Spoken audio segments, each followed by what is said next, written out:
fantastic. This is GT racing right now. He's got traction, he's got rid of the outside of both of them! Maloney! Oh, he's taken Anderson! Anderson's up top! Oh my god! Oh!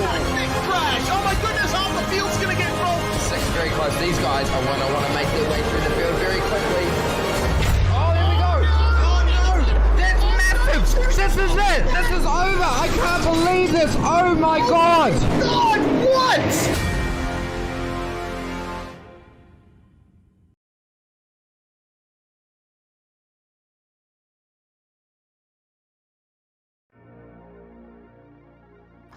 Well, wind the clocks back because we are at Oran Park for this season finale of Ozicar Formula Skip Barber Series, doing the 2 different track layouts in one round once again. So we start off on the short south course before we go to the full layout for our feature race later on.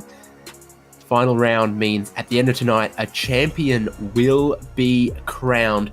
Who will it be? Alex John leads the championship, so he is really in the position to just make sure he bags some points across both of the races tonight, and the championship could be his. But we love Oran Park here at Simspeed, a great piece of Australian history, lovingly preserved to the millimetre detail on iRacing.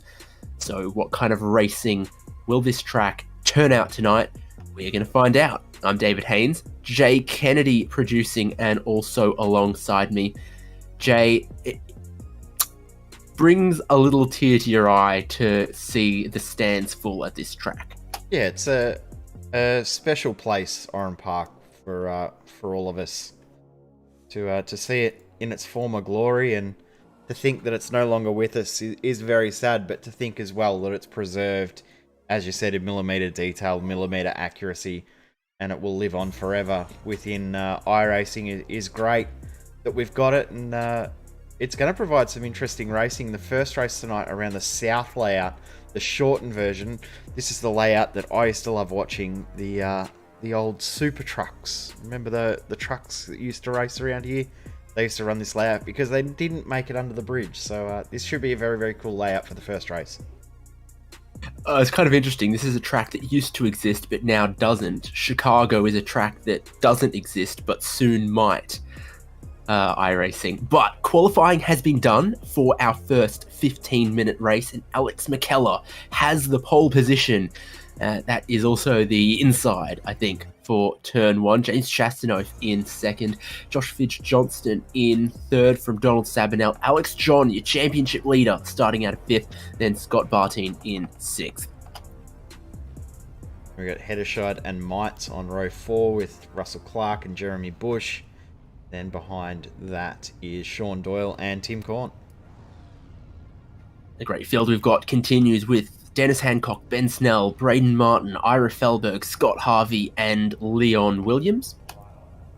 Then from there, we've got Peter Wilkinson, Stafford Marsland, and then alongside each other on row 11 is Jacob Anwell and Simon Dobner, and Nathan Verney and Stuart Crawford on the 12th row.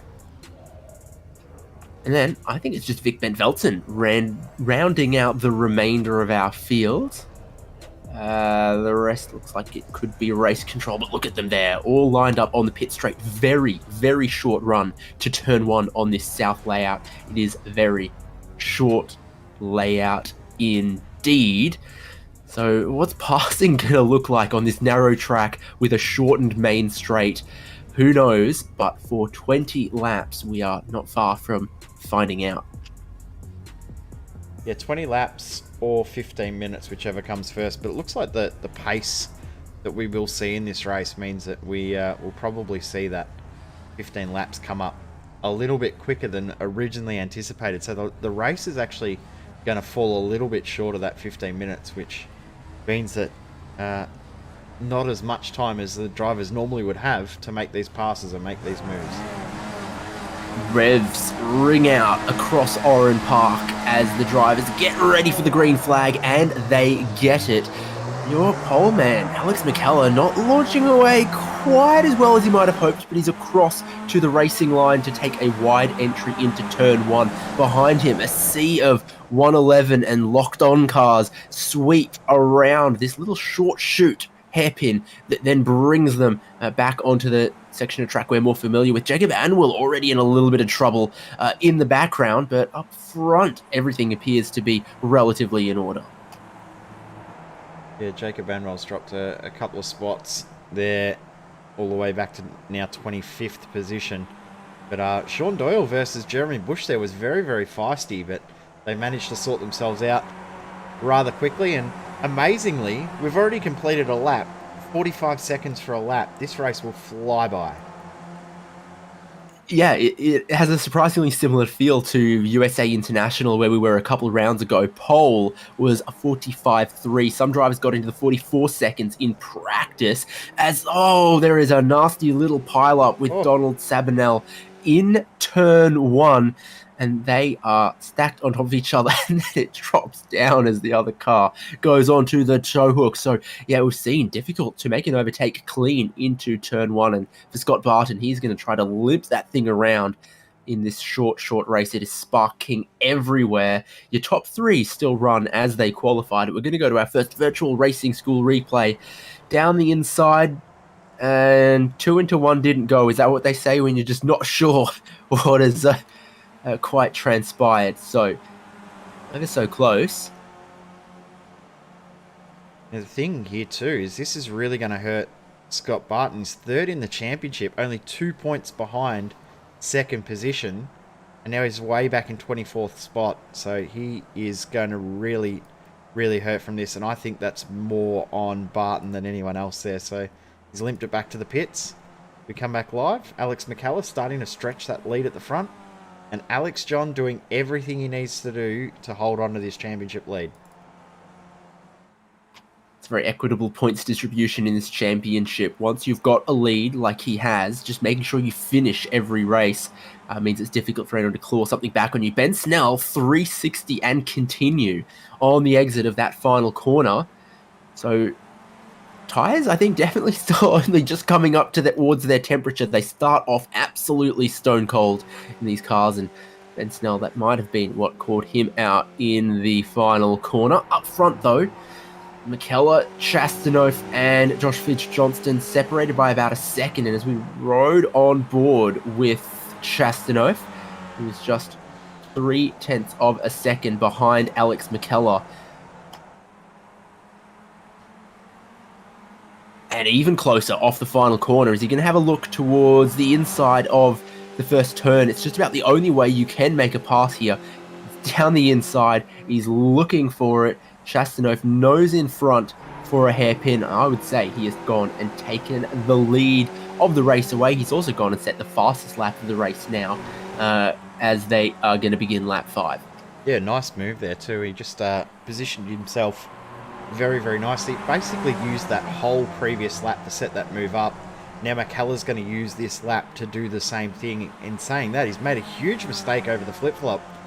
And now Fitz-Johnson may be close enough to potentially pounce. Although McCullough did get a great run through that final corner. He's going to be close enough into turn 1 to potentially dive up the inside and get that spot straight back. Yeah, he is. Good run. Tight, narrow entry into the final corner has rewarded him, and now he gets the chance to drop down the inside and only just park in front. Oh, this is a different move than we're used to seeing into what's functionally turn 2. And to try to chop back to the inside, not going to work. Lead changes again. Alex McKellar leads from Chastanoff. Josh Fitz-Johnston rolling along with them in 3rd, and they're just starting to leave Alex John behind a tiny bit in 4th. The train that he leads with Hederscheid and Clark and others. A couple of big movers, actually, deeper in the field as well, like 9 positions gained for Stuart Crawford, 5 for Braden Martin, and that's a bit of smoke in the final corner as you look towards the front of the field. You cursed Braden Martin there. That was and he'll let Martin me know about it. That smoke there. So he's... Actually, it may have been Jeremy Bush. It's Sean Doyle also making moves. He just gets past Matthew Might.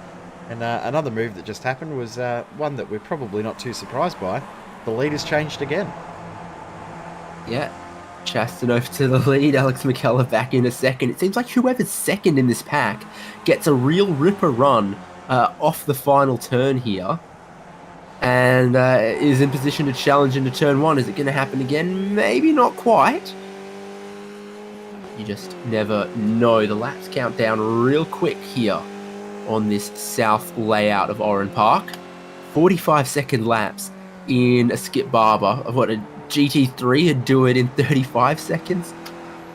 Might need to whip the McLaren MP430 out and see what sort of times it can do around this layout.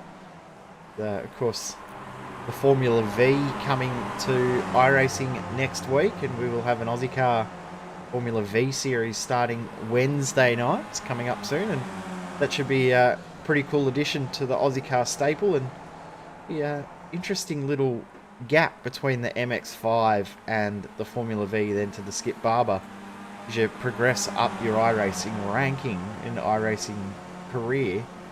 Going to be a very, very interesting addition to the iRacing platform.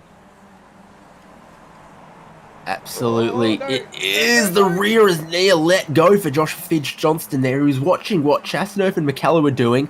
He got maybe just out onto some rubbish wide in turn one there, and the rear so wanted to let go on him. He managed to gather it up, but in the process shaved off so much of his speed. You see it here from Alex John, and there he's just out wide in some filthy stuff where no one ever goes. Hell, no one even takes that corner normally if they're not driving the aforementioned trucks. But then off the racing line, just filth, no grip whatsoever. Here's the lead going to swap once again at the halfway point of this race now. And Alex John has worked his way up into third, and he started to catch first and second now as well. Yep. One thing, talking to a couple of drivers earlier in the week around this circuit, so they were doing a little bit of practice. Tim Corns had a little spin as well. He's dropped a whole heap of positions. There's no point or no reference point to break into the first corner. So you can't use a shadow because there's no trees around and no markers there, which wouldn't have worked with it being overcast. The wall's the same colour the whole way down. The road surface doesn't have any markings or anything on it. So breaking into turn one is going to prove really, really difficult as the race progresses, because as you can see from that shot there, there's no reference point as to where you actually need to brake for turn one. You have to guess and hope that you get it right every lap, which I think is what caught out Fidge-Johnston there. He may have broke a tiny little bit too late. Someone needs to put some cones up on top of the wall or something, I guess.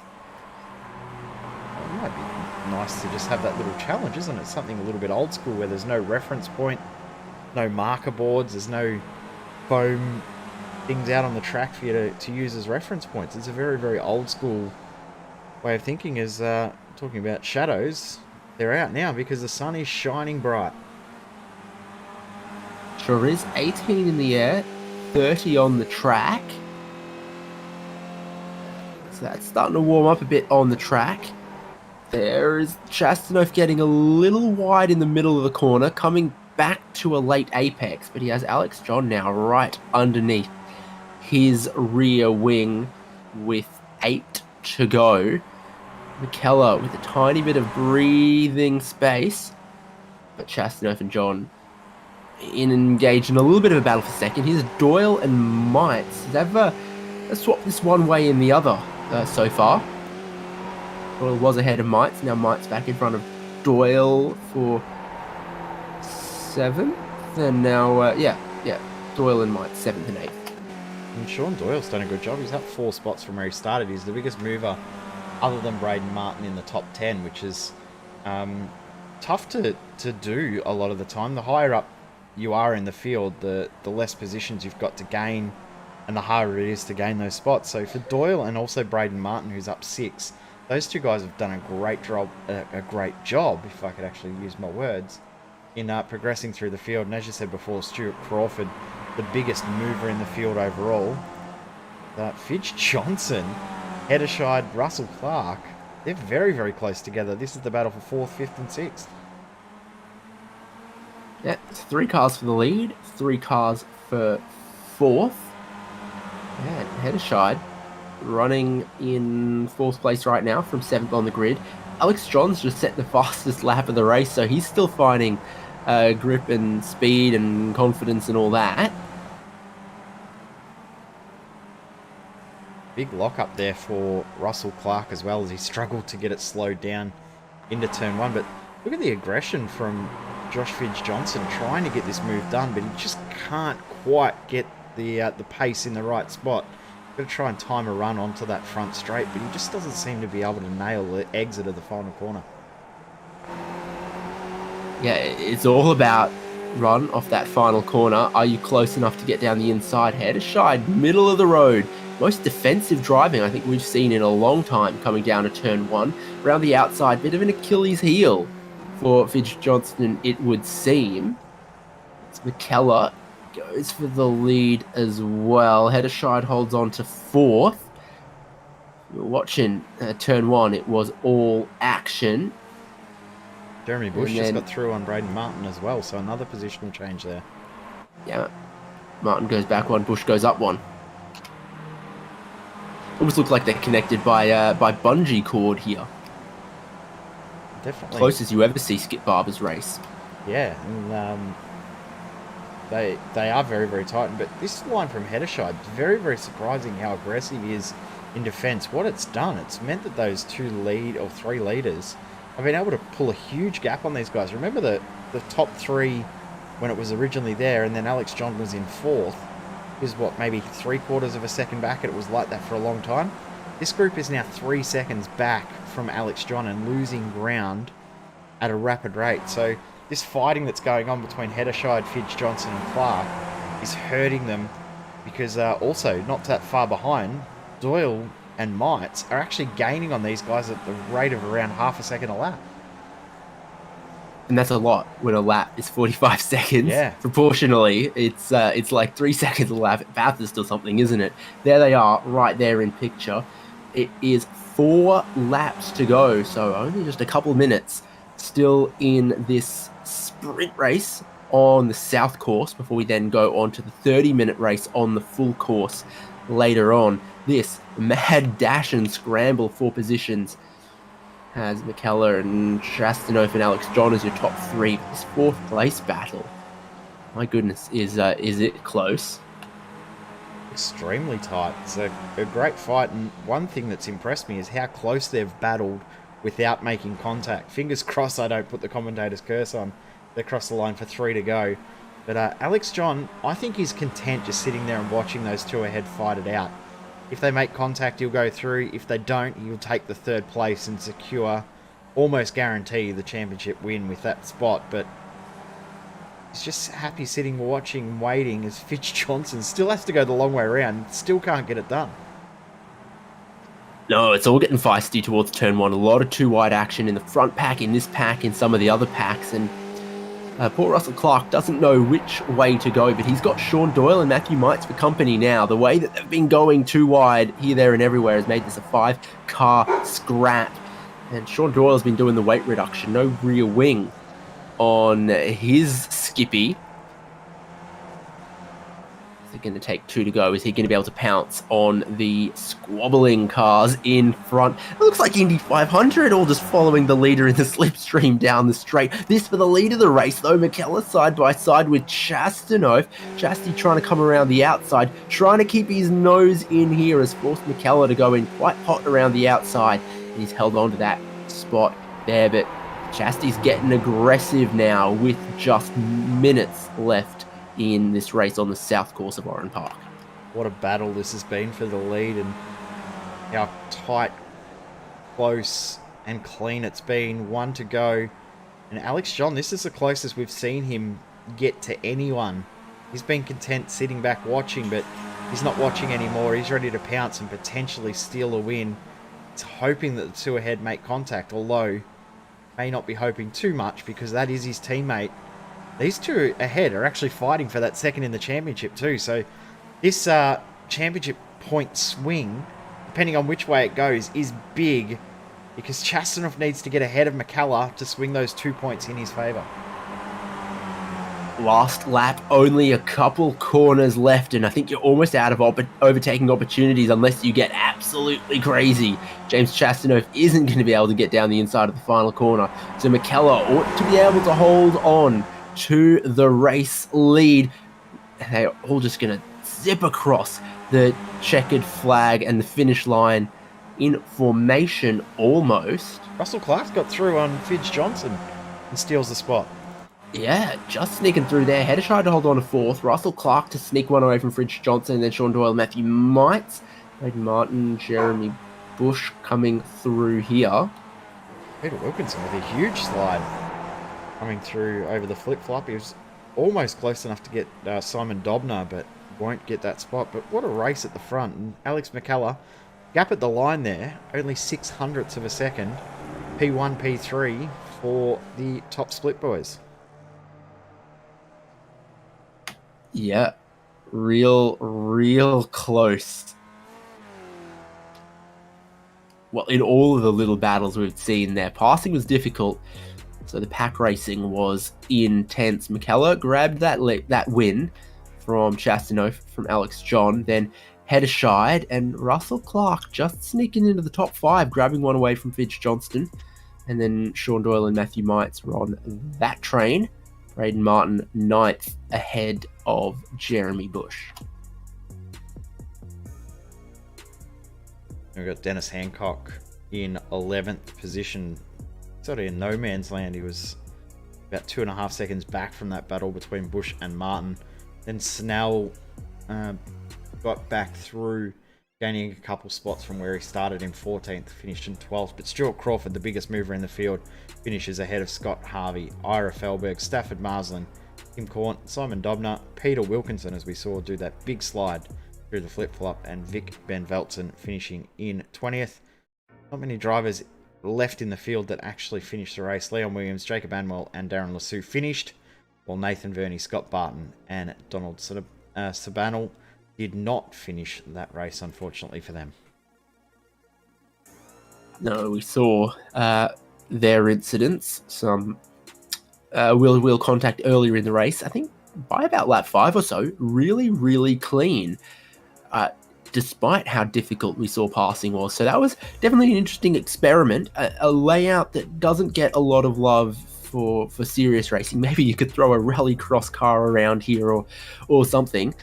But yeah, so interesting to see some racing on the south layout that at one point kind of was the only layout before some of the extensions and then before Oran Park's inevitable demise. So what an interesting race 1. Race 2, I think, will be a little more conventional, but that is not a bad thing for Skip Barbers or a bad thing at Oran Park. Stick around, because in a moment's time here on Simspeed TV is going to be race 2 of the season finale of Ozicar Skip Barber Formula Series. Yeah, so we're using the VRS Direct Force Pro this year. We have a wheel adapter right here, so I'm using the rim I used last year, but the motor right here produces a lot of power, a lot of precision, and it helps me, just feel the car more, feel the car a lot quicker, especially, this week we're at Sonoma. I can feel it, when it hits the curbs, any little change in the car, the wheel reacts a lot quicker than your typical gear-driven or belt-driven wheel. For example, if you're on oval and the rear tires break loose, force feedback on it corrects a lot quicker than your typical wheels. There's no resistance pretty much as far as being able to make quick corrections on the wheel. So all that, paired with how precise the wheel itself is, it makes it to where it helps you as a driver, to find that extra hundredth or thousandths of a second. So when you're getting a direct drive wheel, especially the VRS wheel, it's heavy duty. It's got good weight to it, it's not a plastic toy. It feels like you can really beat up on it. A lot of people have issues with their plastic gear-driven wheels just kind of breaking after a couple years. This thing just feels like it can go forever. The forces are really strong, where if you might have to let go of the wheel if you get into the wall. You can adjust all that with the settings on it and stuff, but the wheel itself doesn't play around. It's got way more strength than you could ever need, and that's what makes it good, that you can adjust that down to whatever the car needs. So initially you'll be able to get the controller box and the motor together, and eventually you will be able to add a rim onto that option. They'll also be including a button plate on it to put on the rim to have all sorts of different buttons and functionality. Also, pedals are coming, so that's a pretty big deal as well. Hasn't been covered too much, but the goal is to also have pedals to go along with the Direct Force Pro. So that's pretty exciting. The wheel feels good. It feels very much like a real world steering wheel. You just kind of feel like what you would imagine the car to feel like.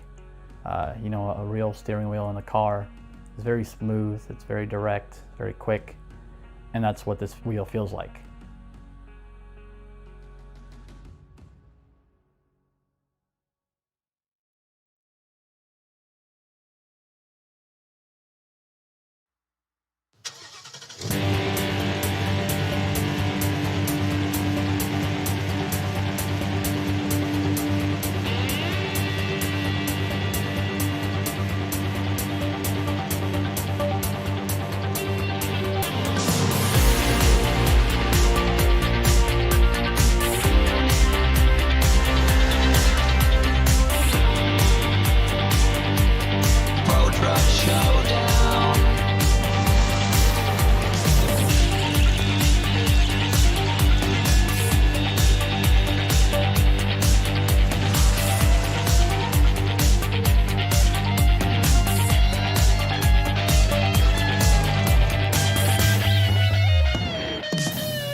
Fantastic. This is GT racing right now. He's got traction. He's going the outside of both of them. Maloney. Oh, he's taken Anderson. Anderson's up to Oh my God. Big crash. Oh my goodness. Half the field's going to get rolled. Second very close. These guys I want to make their way through the field very quickly. Oh, there we go. Oh no. That's massive. This is it. This is over. I can't believe this. Oh my God. God, what?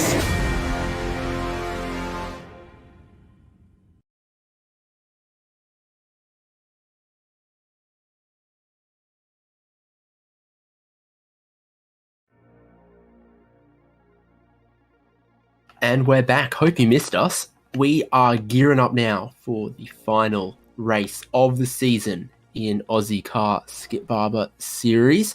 But don't worry, because you're not going to have to wait too long till it comes back around again and you can get your Skip Barber fix, because I think we're able to announce the schedule and details of next season. Don't know if this is a scoop, but I'm excited to share Season 8 schedule. Circuit Gilles Villeneuve, Nürburgring, Le Mans, USA International Speedway makes a return because it was such good fun this season, potentially. Monza and Circuit of the Americas. You can get on the Ozicar Facebook page to sign up, because I believe I did see entries are open already. Some good tracks there, and I've actually personally really enjoyed some of the endurance rounds we've had over the last couple of seasons. Yeah, I'm excited to see how Monza goes, but yeah, Le Mans as an enduro will be very, very interesting. Running the Grand Prix layout, so Grand Prix is the theme, which has been traditional for this series to have a theme for each season of 6 weeks. So Grand Prix is the theme this time around, and I think it looks pretty cool schedule-wise. And USA Speedway, as you said, was really, really good fun when we did it this season as a 50-minute enduro. But Season 8 will be the standard 2-race format. So that should provide some entertainment and be very, very interesting to watch. That first 15-minute race will be absolutely hectic. There's no cautions, no care of anything but going for the win. We'll no doubt see some very, very spicy action.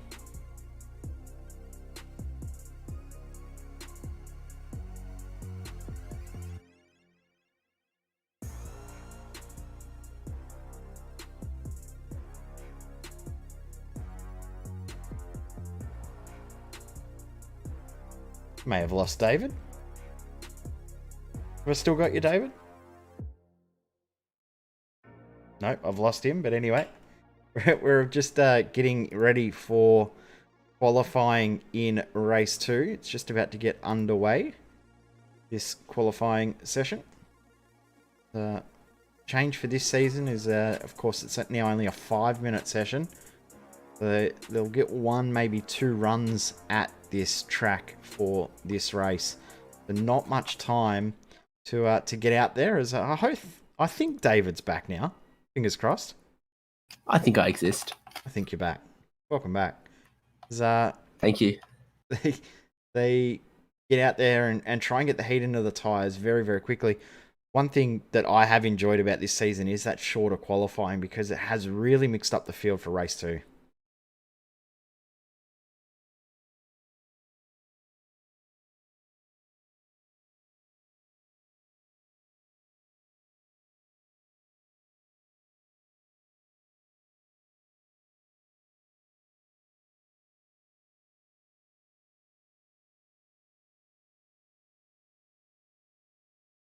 Ira Felberg has a big moment there. Almost loops it.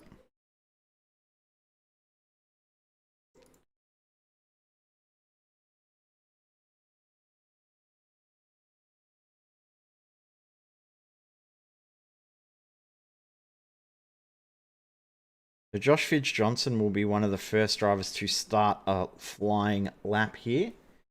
Crosses the line. 3.5 minutes left on the clock. So you get 2 laps to actually secure a time on the grid. Really want to get out there and hustle in that first outlap, on that outlap, I should say, to make sure that you get a proper run at it. If you're too slow on that outlap, you might only get 1 flying lap in. It means that your tyres probably aren't up to temp when you're actually on your good lap. So this first lap is a banker. The second lap is probably going to be the lap that counts. But making sure you have enough time to get that lap in, very, very tough.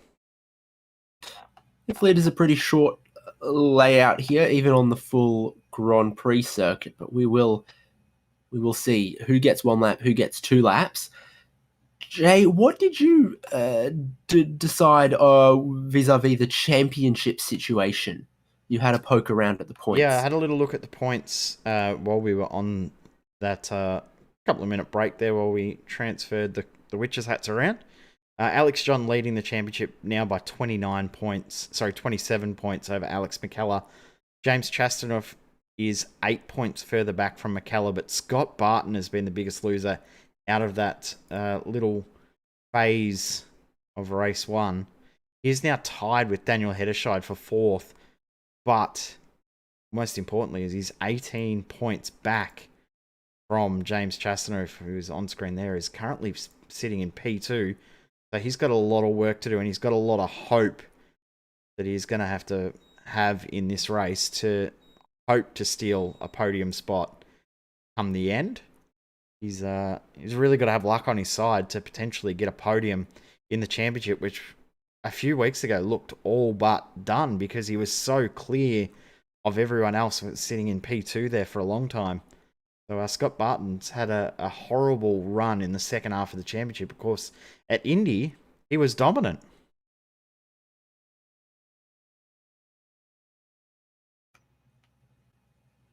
I must have missed that one. Correct. You weren't around for the first round. You were moving house. That's right. Which took longer than it should have. So at the moment, it is 18 drivers with a time on the board, and that's going to continue to increase as Vic Bent-Veltzen puts his first time on, but I don't think he's got time left for another. Pole currently sitting at a 1:14.8 by James Chastanoff. That is still liable to be snipped away from him as Scott Barton goes to a 1:14.7. So good lap times coming in. Braden Martin improves. A lot of the laps we're seeing are always and often improvements on lap 2.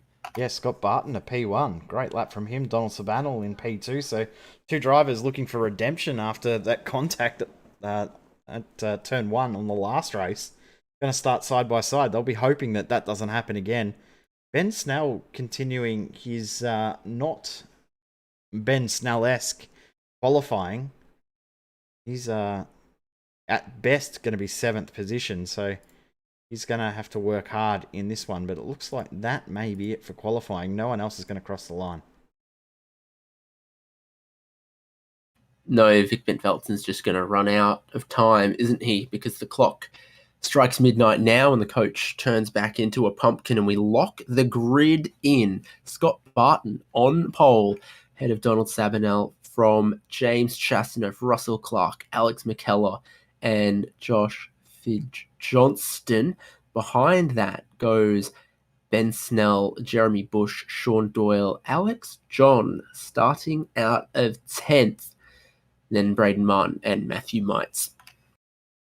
From there we go to Nathan Verney and Scott Harvey on the 7th row, Daniel Hedderscheid and Stafford Marsland on the 8th row, with Tim Corn and Peter Wilkinson row 9.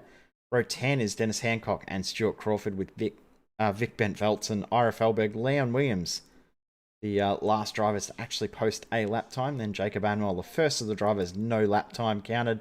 Simon Dobner and Darren Lassou also did not post lap times to give us our 26 cars for the second race of the night. So let's remember the Oran Park full Grand Prix layout for approximately 30 minutes or 24 laps and a required pit stop for a compulsory 2-tyre change. Who's going to do that lap 1? Who's going to save that right for the end of the race? That is what we are going to find out across the final race of Season 8 of Aussie Car Formula Skip Barber Series. We did see a whole raft of drivers go that lap 1 pit stop at Alton Park. Oran Park, similar name, maybe a similar track. Let's see if it happens again. Similar length as well, so very, very possible that we will see that lap 1 pit stop. I'm thinking, lap 4, lap 5, you get a little bit of use out of the tyres, try and warm up the rears, and then you can actually pounce on those out laps. That could be what we see. Every season we see the strategy change around pit stops as well, which is something I've loved watching as this series has evolved over now 7 seasons. We get ready to get underway. Indeed we do. You hear the revs rise. You wait for the race to get underway.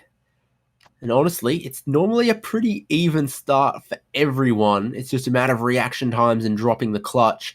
You don't see anyone really bog it down or pick up any wheel spin, and it is an even and level start down towards turn 1. But you have the challenging little kink on the way down into the heavy braking zone. Cold tires for everyone still makes it a challenge to get through there cleanly, too wide. And they will. Scott Barton holding on to the lead, but Chastanoff has managed to sneak one away from Donald Sabanel, as a lot of the field is still too wide through the karting section. The iconic Yokohama Bridge being crossed by the drivers for the first time. We've made it this far clean the whole way through the field. They're all funneling into single file, which is a cool sight to see all of these cars single file. We come up to the flip-flop for the first time. We've got a little bit of side-by-side between Chastanoff and Sabanel. But Scott Barton starting to check out a little bit of a gap at the front. What a sight that is as they all get through the flip-flop cleanly. Lap 1 done. Everyone has made it through. Oh, and so many cars. So many cars going for pit lane that some of the drivers who stayed out actually had to really get off the regular racing line to get around them. That is so many drivers on the pit lane, but continuing is James Chastanoff, Russell Clark, and Sean Doyle. Leading of the drivers onto the pit lane is Scott Barton. Rare, honestly, I think that someone with pole position decides they're going to give away all that track position and take their pit stop early, but Scott Barton has gone and done it. Let's see how it goes. I'm with you. It hasn't been something we've seen a lot of, is it? The lap 1 pit stop from the pole sitter. They've normally been the one that have used that track position, but I guess because there's so much drafting that can happen around this circuit, it's not as bad or as big of a hurt around this circuit, but they've pretty much funneled out in the same order as they were. The only real change I can see is Sabanel's lost a lot of ground to Scott Barton. And other than that, Jeremy Bush also has lost a little bit of ground as well. He's spent around 2 seconds longer in the lane than Alex John just ahead, but Untitled Battle, he's going to get a bit of time back because Alex McCullough, I think he had a slowdown there. It might have had a big old slide on the cold tyres as well. I'm not sure. It's checked them up too wide behind him as McCullough is basically back up to speed. As you can see from pit entry, Clark, Doyle, and Will decided that lap 2 is what they're going to go for. Are they going to be able to overcut the traffic of all of the lap 1 pit stoppers? I have to say, very well could be possible. Managing the traffic here at Oran Park might well be key in this race. Saying just before about how much drafting potential there is at this circuit. James Chastanoff is in a world of hurt if these guys here work together. The plus for him at the moment probably is that Scott Barton, Russell Clark. Russell Clark actually has jumped as you expected. So Russell Clark now the effective leader or the leader of the guys that are pitted. But Chastanoff isn't able to draft anyone. He's got nobody around him at all. If Clark and Barton can work together, they could jump Chastanoff just based on that because Chastanoff has got no one to draft with. If these two can work together, just something you can do is allow the other car to overtake and work together and not lose ground, not fight. We could see Chastanoff drop into this group behind Clark and Barton very, very easily.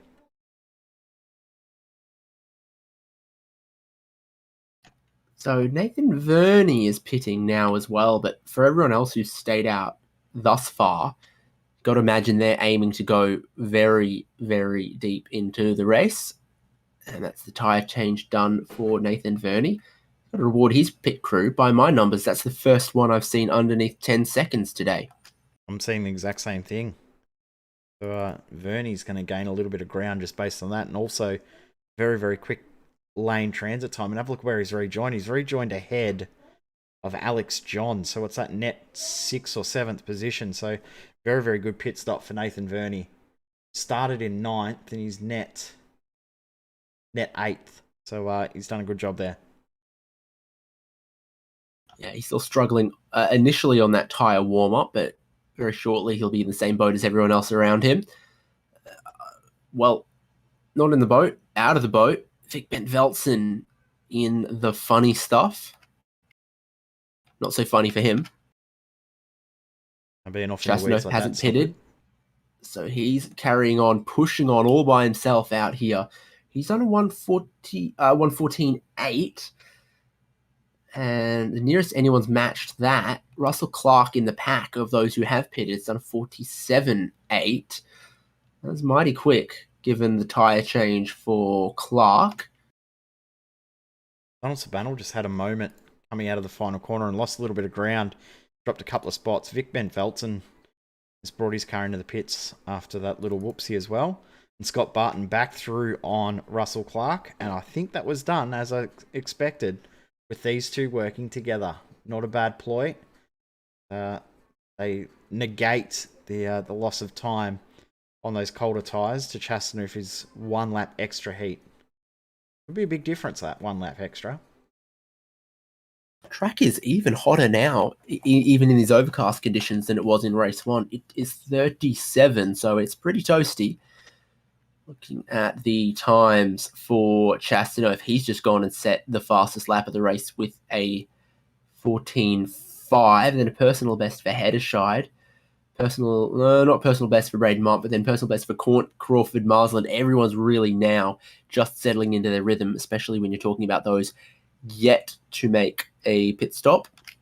Alex McCullough's flying on this lap too, so he could actually take that fastest lap away on this one. He's just got past Ben Snell on this lap as well, so he's flying at the moment, is Alex McCullough, sitting in 11th at this stage, and bang, there is the fastest lap of the race with a 14.3. That's 0.2 of a second faster than James Chastanoff, but the key lap time difference is the lap time between Scott Barton and Alex McCullough. Barton last lap by 1/10.5 quicker, so Scott Barton to James Chastaneuf. That battle is going to be very, very tight once Chastaneuf comes in for his pit stop. Yeah, Barton and Clark, etc., are putting in the times right now that are stopping Chastaneuf from overcutting them. Always hard to gauge exactly, who's got the upper hand, looking at the distances between your leader Chastaneuf versus Barton, Clark, McKellar, Snell, who've already gone and cleared their pit stops. Simon Dobner's just bringing it back into the pits. He had a very, very long pit stop before. I had an incident. And Ira Felberg, that does not look good for Ira. No. There's a lot missing from that car. One could say it leaves a lot to be desired. That's Jacob Anwell. Oh, and it's just clipped Anwell and knocked that corner off. Yeah, that's unlucky for Ira there. Didn't really do anything wrong, and car rejoining the track just chopped him. Didn't quite have time to react, and the front wheel didn't handle that too well. No, really knocked it about. That stopwatch battle is maintaining a very, very equidistant gap. It's 36.5 seconds between the now 8th place car of Scott Barton and James Chastaneuf in the lead as Chastaneuf sets his fastest lap of the race. Russell Clark has now set the fastest lap of the race. Sorry, Alex McKellar has set the fastest lap of the race with a 14.1.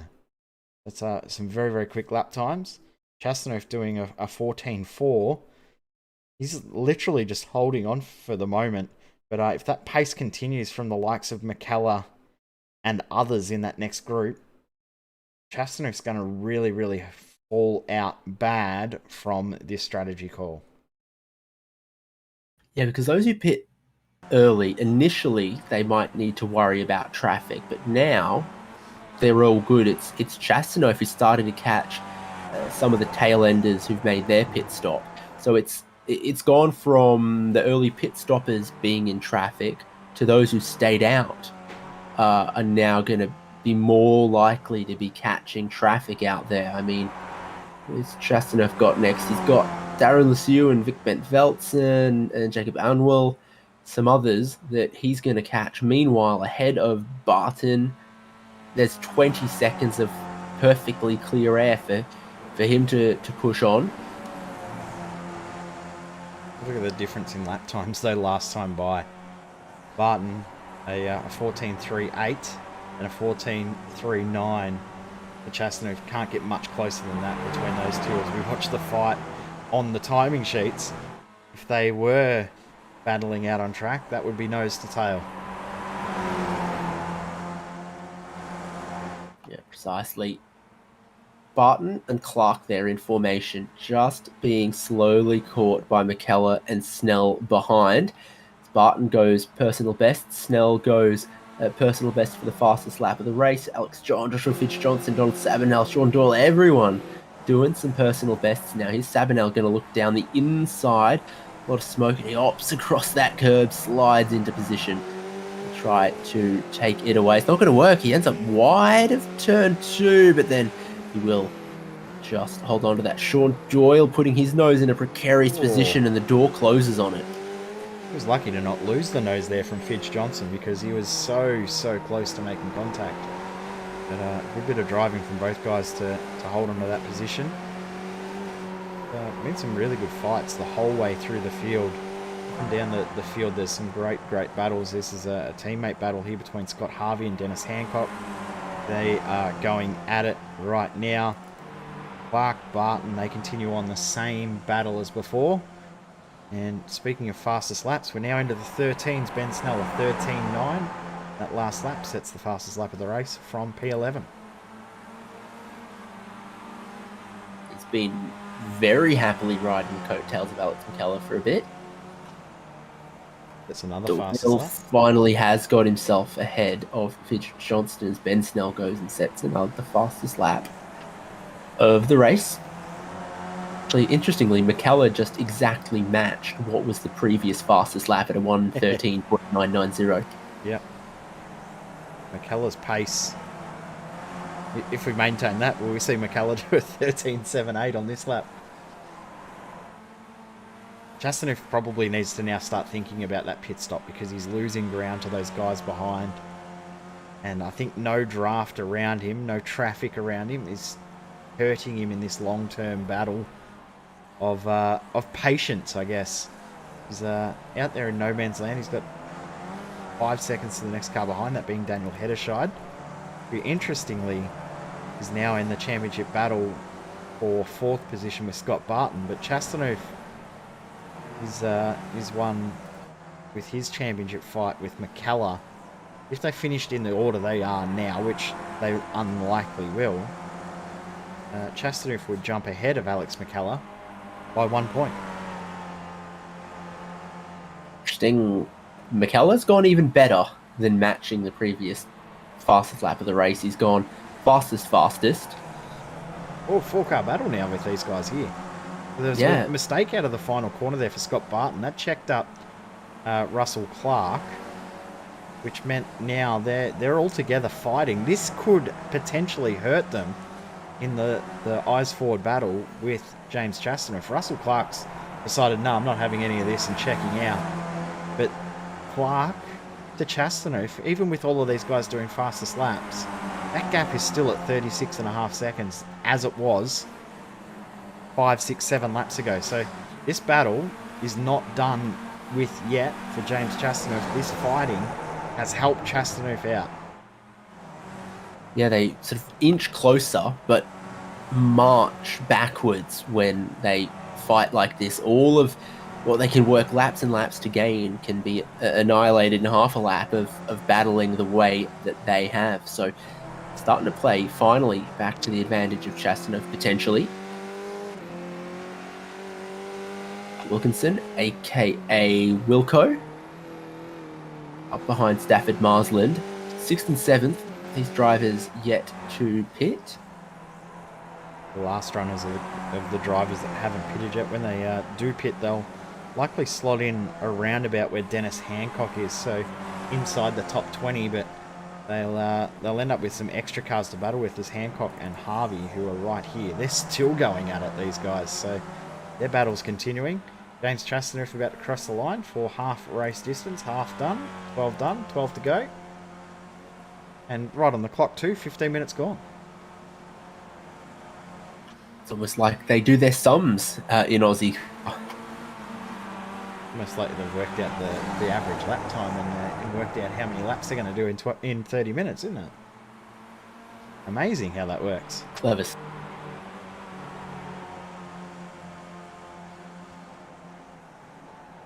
Now, since Russell Clark's got out in front of this group, we said that the gap was around that 36.5 second. Look at it now. It was 36.9 at the start of the previous lap. And it's still showing as that. But I'm seeing the gap actually less than that. Yeah, I mean, I've seen it anywhere between 37, 36. Now McKellar's having another dig at Barton, and this time he's done it. Moves across and says, nope, I'm holding on to this one, mate. And still Barton's going to try to come around the outside. I think McKellar has that one sorted. Now Ben Snell will take the opportunity to try to get down the inside of Barton. And they'll get close, but he'll do it. McKellar set the fastest lap of the race on that previous lap as well, so 13.7. Then another 13.7 for him. Russell Clark did a 14.4 on the previous lap. But the gap live between Clark and Chastaneuf, I'm seeing around 35 seconds now, so they've net gained around a second over the last 2.5 odd laps.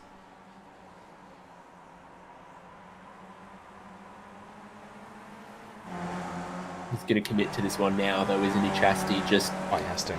yeah, keep it out there till right at the end and hope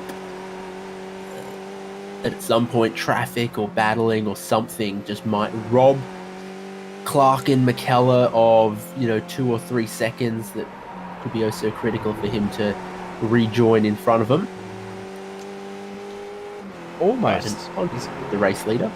Chastenoof's almost hoping that the pace of Marsland and Wilkinson drops enough and they stay out, that they basically drop back to that battle pack of Clark, McKellar, Snell, Barton, because if that does happen, that could be enough for Chastanoof to hold on to the lead if they can't get through cleanly. But the pace of Wilkinson and Clark doesn't look like there's a big enough gap between them to make that happen. Have a look how aggressive Chastanoof is, locking the rears, sliding it into turn 2 after the kink at turn 1. And Braden Martin also starting to get aggressive too. Almost made the move there on Daniel Edershaw. Tough to get down the inside there in the opening bit of the lap with the kink that then precedes the corner proper at 1 and 2. If you try, you can do it in the skippies, and then you set someone up to maybe be able to get down the inside of them through this sequence of corners that we see them at now. Seen passing is not impossible at Oran Park, particularly on the Grand Prix layout.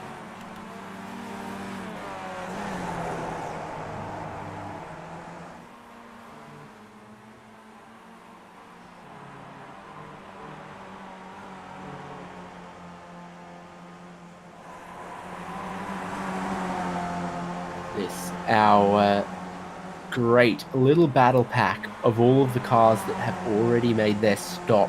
Clark hasn't been able to skip away how close he has McKellar and Snell and Barton for company. A personal best for James Chastenouf is still 6/10 slower than the fastest lap of the race that Alex McKellar just set.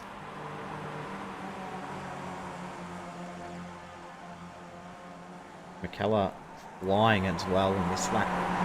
May not be fastest lap for him now, but I think Ben Snell might beat that fastest lap on this one. Snell crosses the line and bingo, new fastest lap for Ben Snell, as McKellar looks to make a move here on Russell Clark. Clark doesn't fight that one at all. Let's go through. I'm happy to sit behind. Let's work together. Ben Snell though did a 13.5. Yeah, found that half a tenth to eclipse Alex McKellar. Less than that even, 300ths of a second. I think with McKellar leading that train, that is where Chastenouf is going to start quickly finding himself in some hot water. He's going to cross the line again, ever so slightly improve. But still, we'll see what kind of pace McKellar can do. It hangs in the balance, doesn't it? It's gonna end up out of their hands between Chastenouf and McKellar. Yep, and we've got a little bit of lap traffic coming up ahead. I think that's Leon Williams, who's actually done a great job of getting out at the right spot, and it hasn't hurt these guys at all. Lap time this time by doesn't look like they're going to set the stopwatch on fire. Scott Barton sets one of his fastest laps, but the rest of the guys not as quick as we may have seen previously, but still slightly quicker than Chastenouf. This is an intriguing little battle. Snell and Barton got so close to touching. Ben Snell nearly ran at the back of Russell Clark, ended up wide and a bit loose in turn 2, and then Barton nearly ran at the back of him. So it's not gonna hurt their captain, Alex McKellar. It hurt some of the guys at the back of the pack there. Sean Doyle is trying to ride along with Donald Sabanel and Alex John, and these guys have got some great pace in the last lap. All three of them in the 1 minute 13s. That is ripping kind of speed. If Sean Doyle's fastest lap 3/10 quicker than James Chastenouf's fastest lap, that's some really good pace. Around a track that usually doesn't see a huge spread in regards to lap times anyway. So to see Sean's great pace over the last few rounds as well, not just tonight, but over the last few rounds, his pace has been really good in this series. So great to see how much he's gaining over the last few weeks. There's no new fastest laps for the first time in a little while. That's 2 laps in a row that we haven't seen a fastest lap of the race. As off the track goes, spoiled earlier. Laura Felberg, he's got his suspension fixed. now time to drive like it. We'll see how... He's about 8 laps down or so, and he's critically aware of it, so very handily staying out of everyone's way. Chastanov just about matching, give or take a tenth. Well, take a tenth on his PB. I agree with you about the field spread here at Oran Park. I think there's really only 2 or 3 corners where a good driver, well, a great driver can really differentiate themselves from a good driver. You've got the flip-flop there in these cars where, you know, everyone takes it the same, everyone takes it flat out.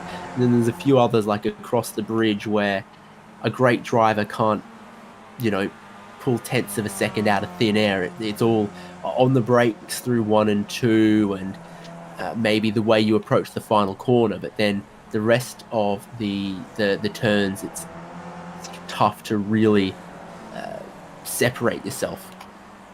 Sean Doyle is the fastest car out on track at the moment. Last lap by, did a 13.5, so he's only, what, 0.06 of a second off the fastest lap of the race. Talking about that pace that he's found recently, it's flying.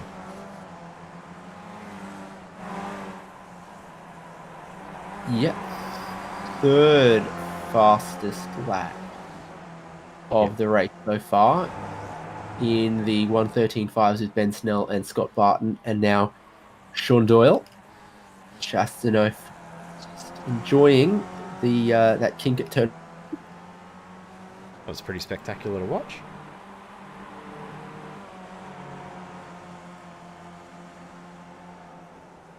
Sure is. Anytime they're on the brakes and have a bit of steering angle, you see these Skip Barbers with that slip angle and that yaw that they can be known for. Well, 6 seconds between Stafford Marsland, Peter Wilkinson, and Alex McKellar. I think McKellar is not going to catch them before they've got to make their pit stop. So a little bit slower from Marsland and Wilkinson. Might have been a concern for Alex McKellar and Russell Clark, but as it is, I don't think that's quite going to factor in and save Chastanov's bacon. It's Sean Doyle. He's got the move done. Doyle through on Alex John, who's just basically making sure that he holds on to the championship. He's just let Sean Doyle through there. But Doyle did have a great run out of the final corner, so nice move for Sean Doyle as he progresses forward. Yeah, pretty happy to be fighting with these guys that are the championship leaders and championship contenders at the moment. Very shortly, pit lane is going to beckon for James Chastanov, Daniel Hederscheid, Braden Martin, and Tim Corn. And I feel psychic because Stuart Crawford has decided it's time for him to pit. The compulsory window coming to an end ever so shortly, and all those drivers going to need to pit. Will it mean McKellar and Clark cycle through towards the lead of the race? Don't know just yet if they have successfully undercut James Chastanov, but we've seen that from Chastanov to McKellar go from 37 seconds to 36 seconds to 34.5 right. Interesting though, Chastanov just did his fastest lap of the race, the first lap that he's done in the 13, so he's still got pace in that car. Is he going to have pace once he puts those cold front tyres on? Will he be able to hold on for the lap and 3/4 that he's going to have to run them as well? He will have to pit at the end of the next lap, so there's no choice for him. Pit window closes as he comes up to the white flag in a couple of laps. He has to pit before the white flag comes out, which means he must pit very, very soon. It's Peter Wilkinson. He's got trouble there with that front right-hand wheel. I got a suspicion that he may have hit the wall. Very possible to do it through the final corner here. Almost a street circuit vibe. The way they come out and track out towards the concrete barrier. Taking a sneaky peek at the replay as indeed many of those drivers have got a pit. Oh, I lost that real early. Yeah. So I've started looking from that point there, and you can see the front right did look like it was having a little bit of trouble, but he looks like he didn't actually damage the front right, unless the suspension actually hurt itself when he was bouncing through the grass. Chastanov will have to pit right now. If he doesn't, He's going to drop bulk positions because he will get a post-race penalty. In he comes. Tough pit entry. No pit lane speed limit in these cars. We've said that before. Hedeshide in, Martin in, and then Stafford Marsland has gone one lap longer than Peter Wilkinson, with whom he was battling. So those two might be reunited ever so shortly. Tim Corn ahead of Dennis Hancock and Scott Harvey. Good little battle because Corn has just come out of the pit lane on those cold tyres in front of two cars up to temperature and on the attack. James Chastanoff still up on the jacks. Clark and McKellar have got together. Oh, no. Free kick for James Chastanoff. And Chastanoff is going to come out. Scott Barton is going to just get him. Barton shooting the gap there to grab the race lead from Chastanoff. Ben Snell, is he going to be able to strike? Makes you think Clark and McKellar would have been way in the lead. Clark had gotten in front of McKellar there, and then what happens at the end here? Pushed too hard. Clark loses it in front, and yeah, tough to find a way through that. And they get together. Clark's actually brought it into the pit, so he's done. Unfortunately, so Scott Barton now leads. James Chastanoff in second, Ben Snell in third position. Wowee, what a race this has turned into. Yeah, and then Donald Sabanel fourth, Sean Doyle fifth, and Alex John sixth. Scott Barton, warm tyres, leading the race, is going to come through to take the white flag and start the final lap of the race shortly. And yeah, it's just... he leads by 0.6 of a second right now. 6 very, very critical tenths of a second, because I think if he was 2 or 3 tenths further back, he wouldn't have slowed up and he would have had to have battled Chastanoff. The big advantage he's got too is Chastanoff's on cold tyres, so Chastanoff's going to be more worried about what's going on behind him than in front of him at the moment. Alex John just gets back through on Sean Doyle there as well. Scott Barton, of course, won the second race from memory at Indy.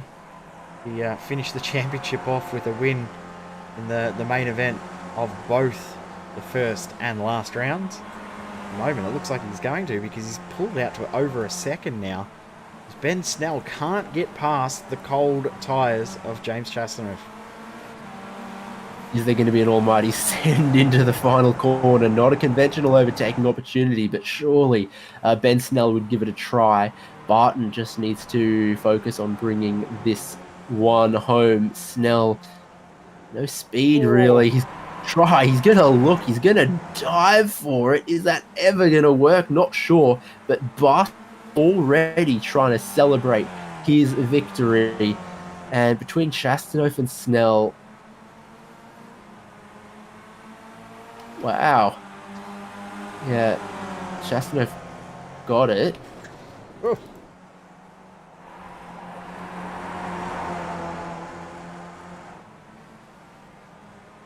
This is Dennis Hancock and Scott Harvey. Hancock holds on to that spot.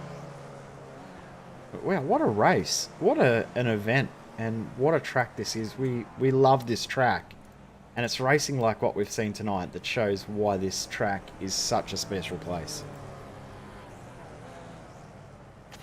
Yeah, indeed. Just a couple more drivers still to come to the line. Peter Wilkinson and Stuart Crawford. Stafford Marsland, I think, did manage to stay ahead of Peter Wilkinson across their pit stops. And they, Jacob Admiral and Darren Lassuth are the last two cars on the lead lap. But Scott Barton, yeah, well, you don't need to show him a gift twice, because he's gone and taken that race win from James Chastanoff, from Alex McKellar, from Russell Clark, and he takes the win in the final round of the championship, in the final race of the championship. Had as James Chastanoff, Ben Snell, Donald Sabanel, Alex John, Sean Doyle, Daniel Hedeshide, Alex McKellar, Josh Fidge-Johnston, and Braden Martin. Alex John up 5 spots from where he started, and Daniel Hedeshide up 8 positions. They were two of the biggest movers in the field, with Jeremy Bush in 11th position. He finishes ahead of Matthew Mites and Nathan Verney. Dennis Hancock and Scott Harvey, we saw their battle, but the positions did not change. Hancock holding on there. Tim Cornt came out just ahead of those guys, but couldn't hold on with the cold tyres. Drops back to 16th position. Stafford Marsland, Peter Wilkinson, Stuart Crawford, and Jacob Anwell. The last of our runners on the lead lap just behind is Darren Lassou. And we get into our hard luck stories or drivers that couldn't stay on the lead lap. Vic Van Veltzen, Leon Williams, Russell Clark, for of course 2 laps down in the end, got involved in that incident with Alex McKellar and Ira Felberg, and they had 3 wheels on the wagon. That front left didn't want to hold on. Simon Dobner had issues early, finishes in classified in 26th place.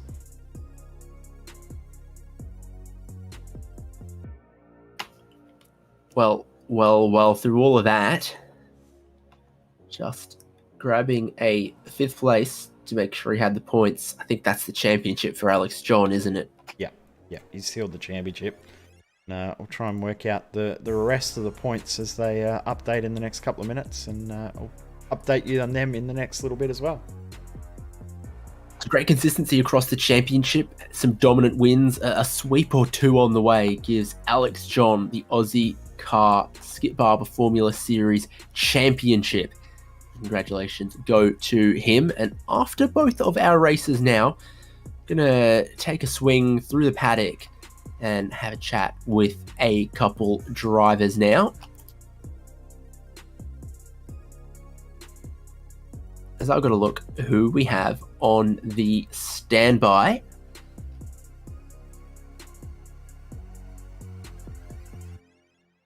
So we'll go to the champion, Alex John.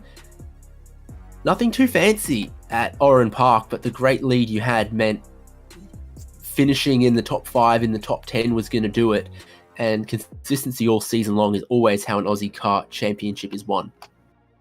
Yeah, I was hoping I could qualify a little bit higher in the first race, because it was very, very hard to pass, and tried to poke the nose a few times, but I think the P3 in the first race was enough to do it, and the second one didn't matter too much in the end, so yeah, it was good. I just tried to latch onto Donald and get him to drag us up the front. What about that race 1 on the South Circuit? If regular Oran Park is sometimes a little difficult to pass, that was a very, very unique character of track. Yeah, actually, I really enjoyed the South Circuit, better than the full GP circuit. It's got a really good flow to it. You're just going from apex to apex, just a millimeter from the grass. So hard to pass, but it was a wicked track, and you just got to wait for that person in front to make a mistake. Well, once again, I'm going to extend congratulations from everyone and from SimSpeed to you, the championship winner. Who are you going to thank on this day? Look, I think Ira's put on a great season. Good track selection. I'm glad that we're not doing 2 different tracks per round, because that was there was a lot of work to practice. But next season's track list looks good, so looking forward to that. Thank you to you guys putting on the broadcasts. Enjoyable to watch back, and thanks to my teammate Alex McKellar. Hopefully, TS TV racing team can get up there again next year. Forward to seeing you in 2 weeks, mayhaps. Thanks, will do, guys. Okay, I'll hand back across to you for who you want to speak to next. Yeah, I'm going to grab Alex McKellar, who has locked in 2nd place in the championship. Didn't quite end up the way you would have liked in that race there with that contact with Russell Clark, but still, you and he had a great battle, and that fight that you guys had trying to catch Chastanuff on the stopwatch was pretty cool to watch. Talk us through it from the driver's seat. Yeah, g'day Jay, g'day David. Thanks, mate. It was a good battle out there. We were really just trying to, as you say, it was the long undercut for the guys we were trying to catch up front. It looked like it was working, and then unfortunately a small mistake. It's easy to do if you hook up on the apex of that final corner. Cost us dearly in the end, but thankfully the way the cards fell tonight, the championship overall was we still came out on top, which was great. And talk us through that battle you had in race 1 too. You and Chastanov, you two were going at it.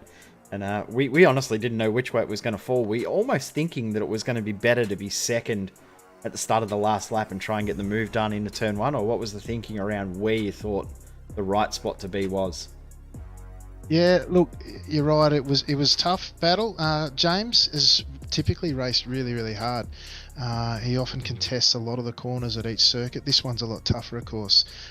One single line to be really fast. But you're right, coming into the final lap, the way the cars are at the moment and the fact that the straight was a little bit shorter, my thinking was to be in front because you've got to then earn the pass on the outside.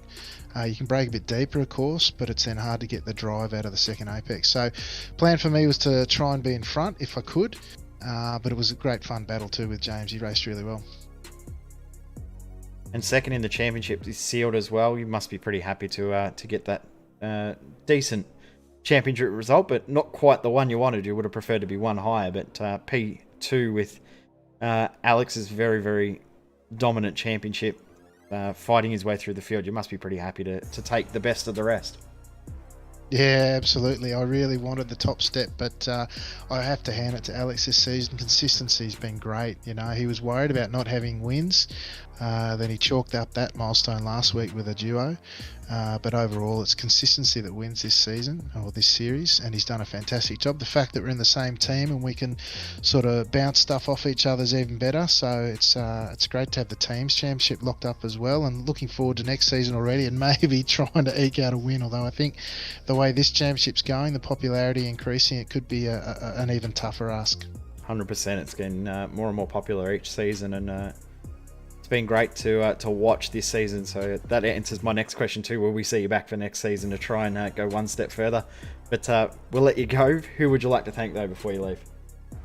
Of course, thank you and the team for the great broadcasts. As always, I'd really like to thank Oran and the team. They do a really fantastic job. I think the series has grown and matured really nicely. He's always coming up with new ideas just to tweak things a little bit, and there's more in store next season, which is great. Great to see someone so invested in the community and what he's doing. Thanks to my teammate AJ, of course, the good doctor. He's done a fantastic job this season. And also to the other racers out there, it's a fantastic community. They're doing a wonderful job in terms of the culture of the racing out there. The battles are great, hard, fast and fair. And also to the Locked On boys for that great podcast they're doing, again, enriching the community. It's great to see. Yeah, it's been a really, really good season overall, and lots of good things to come from it as well. So thanks, Alex, for joining us as we go back to David, who I think may have Scott Barton alongside him. I sure do. Our feature race winner. And I mean, for all of the 24 laps, you've got to give it your all, but it sort of fell in your lap right at the end there. Yeah, it did actually. I was quite surprised. We were just sitting back and hoping to keep up with Alex's and Ben Stell and hopefully get something out of it. And then they crashed on the second or third last corner, or the last corner on the third last lap, and snuck through and was hoping that James was held up in the pits for a little bit and popped out just about the same time, but I knew I had some grip, so yeah, that was good. Yeah, it was inch perfect to get down the inside of him and steal the lead away. If he'd had a slightly faster pit stop, if you'd been slightly slower, I think it could have been a different story for those final laps. Yeah, it would have been a different story if Alex and I think it was Ben it wasn't Ben. I can't remember who was it. They were crashing in the corner. If they held on, I would have been probably third, but yeah, still to get a good win after, especially the first race where I crashed out, so there goes my third place overall. Real stampede on to pit lane at pit one on lap one. Popular strategy. How, if everyone does it, surely there's a benefit to doing something different eventually. Yeah, it can, but on the longer distance ones, I just find the extra grip that you can keep, get it quicker, and eventually, get up to pace and hope for the best. Sometimes, as you're seeing with James, he just didn't have the grip there at the end, and you know, that was it. If he pulled in with us, it could have been the same thing, fighting for top place again. Championship-wise, a good points right now keeps you just clear of Daniel Heddershide for 4th. 2 wins to your name. Are you happy with your season? Yeah, very, very happy. Just a bit disappointed with the 2 races I had that fell out and could have been up a bit high, but that's racing, so. I think everyone up and down the grid has their stories of their good days and their bad days, and hopefully when all the dust settles, you remember the good races and the good battles. And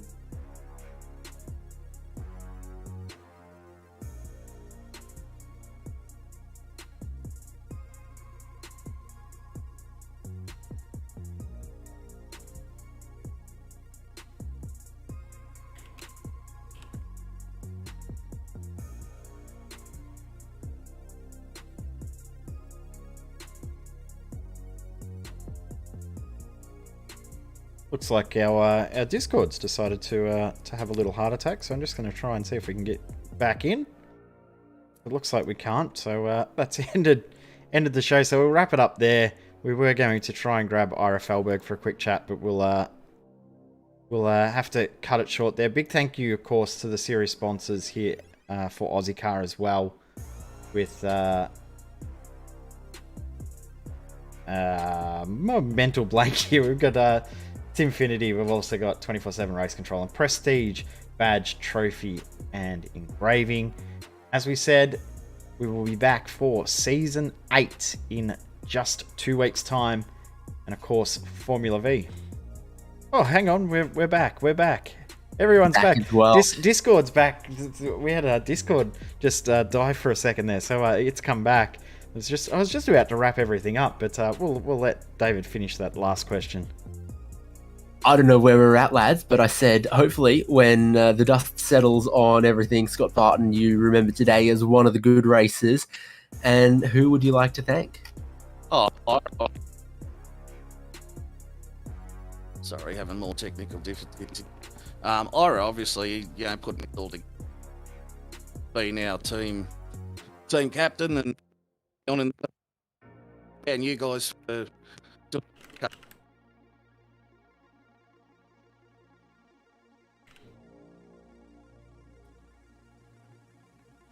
Thank you, Scott Barton. yeah, I'm there.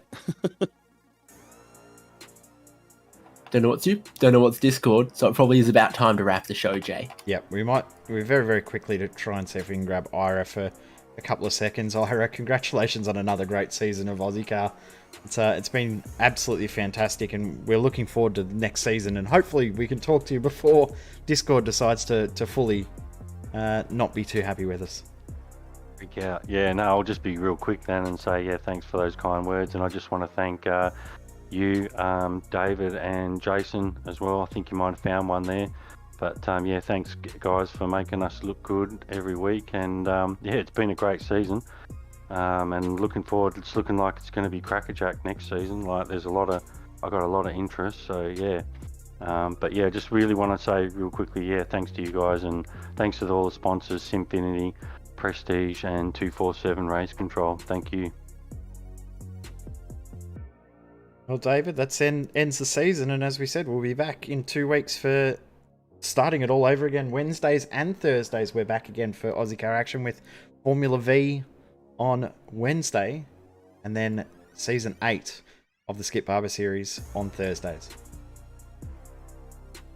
Can't wait, but from this season and from Oran Park, that's all from us on Simspeed TV. I've been David Haynes, I've had Jay Kennedy, and hopefully you follow us on YouTube, on Twitch, on Facebook, and you will keep up to date with all of our great broadcasts, and particularly in 2 weeks' time when Ozicar roars back into life. We hope to see you then.